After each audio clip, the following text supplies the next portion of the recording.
મિત્રો, discover public health journal નામની એક જર્નલમાં ગુજરાતના બાળકો આખા દેશમાં કુપોષણમાં બીજા નંબરે અને સૌથી વધારે સંખ્યામાં જ આવો ખુલાસો થયો. જે ગુજરાતની અંદર આણંદમાં અમૂલ ડેરી છે, બનાસકાંઠામાં બનાસ ડેરી છે, મહેસાણામાં દૂધસાગર ડેરી છે. જે ગુજરાત દેશના દૂધ ઉત્પાદનમાં આટલું મોટું યોગદાન આપે છે, એ ગુજરાત પોતાના આદિવાસી, ઓબીસી, દલિત બાળકોનું કુપોષણ છેલ્લા 25 વર્ષથી દૂર કરી શકતું નથી. આપણા ગુજરાતની અંદર ઝાયડસ કેડિલા, ઇન્ટાસ ફાર્માસ્યુટિકલ, અદાણી, અંબાણી આવા અનેક કોર્પોરેટ હાઉસીસ છે. ગૌતમભાઈ અદાણીની સંપત્તિ એવું કહેવાય છે 6-7 લાખ કરોડ રૂપિયા છે.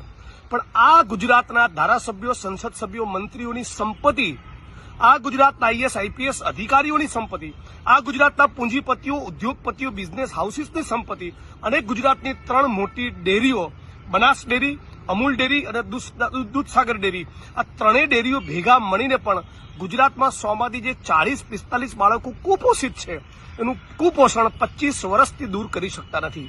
આ ગુજરાત માટે શરમનો વિષય છે. અને જે બાળકોનું કુપોષણ દૂર ન થાય, એની કોગ્નિટિવ એબિલિટીઝ એટલે કે એનું જે બ્રેન જે પ્રમાણે ફંક્શન કરવું જોઈએ, કામ કરવું જોઈએ, એ 6 વર્ષની ઉંમર બાદ ડેવલપ થતું હોતું નથી. અને પછી આપણે એવું કહીએ કે અમારા પરિવારના બાળકો 95% લાયા અને આદિવાસી સમાજનું બાળક એ 55% લાવ્યું. આ સ્પર્ધા એ ખોટી છે. કુપોષણનો મતલબ એમ કે આપણા પરિવારના બાળકોએ પરીક્ષાની અંદર જઈને ગોવાનો સ્પેલિંગ લખવાનો અને આદિવાસી, ઓબીસી, દલિત સમાજના કુપોષિત બાળકોએ ચેકોસ્લોવાકિયાનો સ્પેલિંગ લખવાનો.